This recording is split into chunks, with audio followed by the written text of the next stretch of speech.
जय हिंद। तो आज हम एक बहुत इंपॉर्टेंट टॉपिक पढ़ने जा रहे हैं, इलेक्शन एंड रिप्रेजेंटेशन।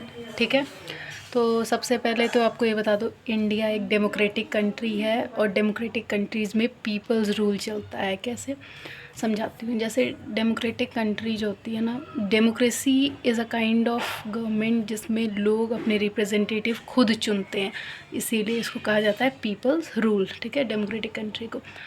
अब डेमोक्रेसी में भी फर्दर 2 टाइप्स होते हैं, direct democracy and indirect democracy. तो डायरेक्ट डेमोक्रेसी जो होती है, इसमें सिटीज़न डायरेक्टली पार्टिसिपेट करते हैं, ठीक है, डिसीज़न मेकिंग में। तो इसलिए ये इंडिया जैसे कंट्री में पॉसिबल नहीं है, क्योंकि इसमें सिटीज़न डायरेक्टली पार्टिसिपेट करेंगे डिसीज़न मेकिंग में तब पॉसिबल है जब लोग कम हो।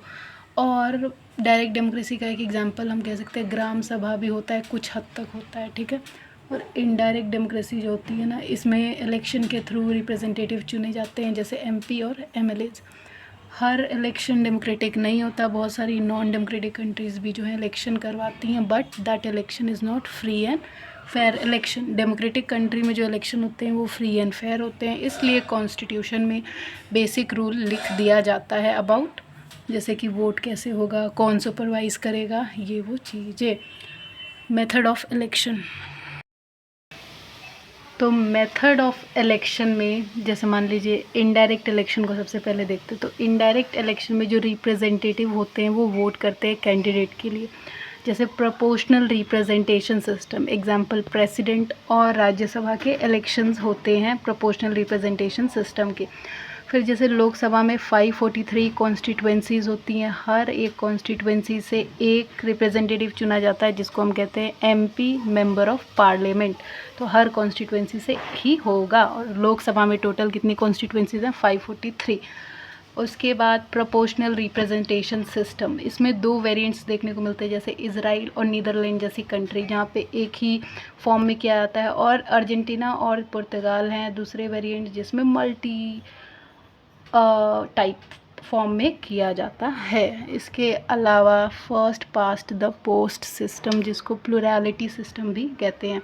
तो इसमें जो कैंडिडेट होता है ना, जिस कैंडिडेट के पास बाकी सबसे ज़्यादा वोट होता है उसे इलेक्ट करते हैं। पर इसका ये मतलब नहीं है कि जो कैंडिडेट जीत रहा है उसके पास नंबर ऑफ़ वोट्स ज़्यादा हैं, नहीं।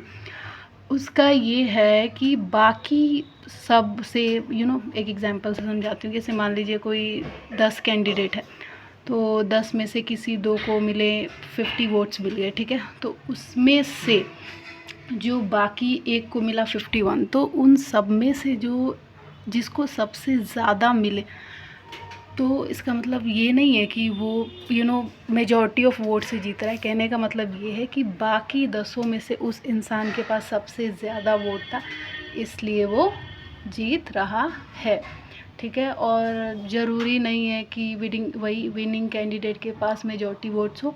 इंडिया में डायरेक्ट इलेक्शन में यूज़ होता है, सिटीज़न डायरेक्टली वोट करते हैं for candidate. Example, first past the post system, जैसे लोकसभा और स्टेट लेजिस्लेटिव असेंबली के इलेक्शन में यूज़ किया जाता है। इंडिया में कौन सा सिस्टम यूज़ होता है? First past the post system, जिसको प्लुरैलिटी सिस्टम भी कहते हैं।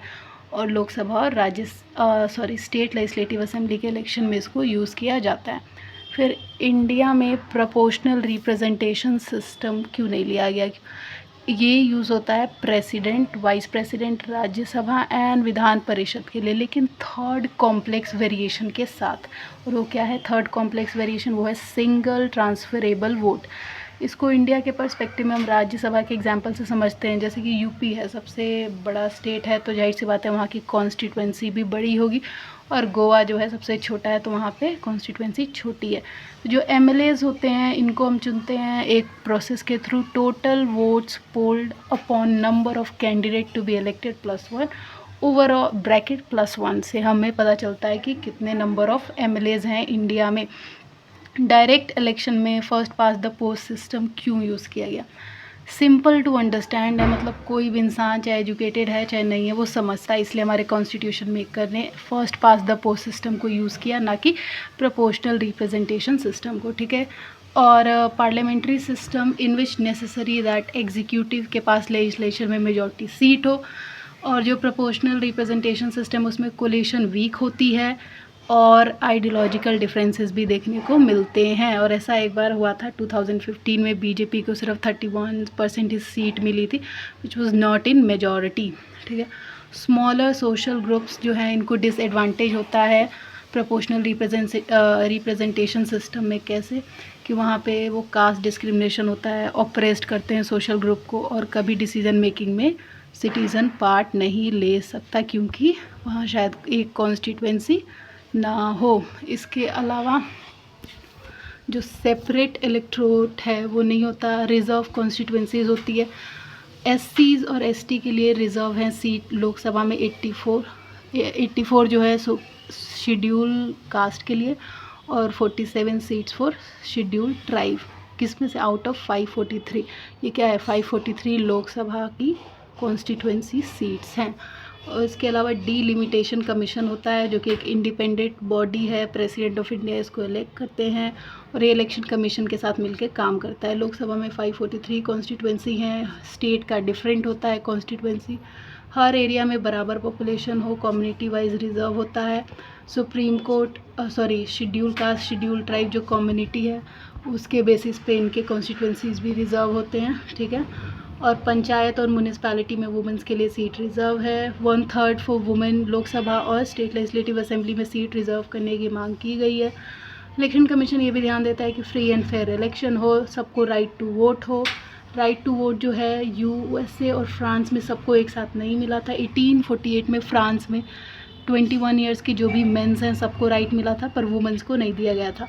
तो फ्रांस में फिर 1944 में वुमेंस को भी राइट टू वोट दिया गया। उसके बाद इंडिया में यूनिवर्सल एडल्ट फ्रेंचाइज अपनाया गया जिसमें राइट टू वोट सबको एक साथ ही दिया गया। पहले 1981 में 21 ईयर एज लिमिट थी, फिर कम करके 18 ईयर कर दी गई।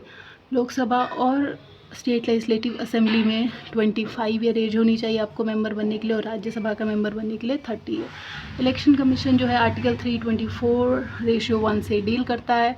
गवर्नमेंट का पार्टी नहीं, मल्टी मेंबर बॉडी है। जो चीफ इलेक्शन कमीशन होता है उसमें एक लीडर होते हैं और 2 इलेक्शन कमिश्नर। सबकी पावर सेम होती है, पावर में कोई डिफरेंस नहीं है। प्रेसिडेंट ऑफ इंडिया अपॉइंट करते हैं और काउंसिल ऑफ मिनिस्टर के एडवाइस पे इनको अपॉइंट करते हैं प्रेसिडेंट ऑफ इंडिया, जिसमें ऑपोजिशन लीडर और सीजेआई का भी एडवाइस माना जाता है प्रेसिडेंट द्वारा। सिक्योरिटी ऑफ टेनर होता है, 6 ईयर के लिए इलेक्ट किए जाते हैं till the age of 65 year होता है retirement age of election commission के जो ऑफिसर्स होते हैं। लोकसभा और राज्यसभा में स्पेशल मेजॉरिटी होनी चाहिए किसी भी बिल में चेंजेस करने के लिए, फिर प्रेसिडेंट उसको साइन कर देता है, फिर चेंजेस हो जाते हैं। ठीक है, इसके अलावा लोकसभा में टोटल 543 कॉन्स्टिट्यूएंसीज़ हैं, सीट्स हैं।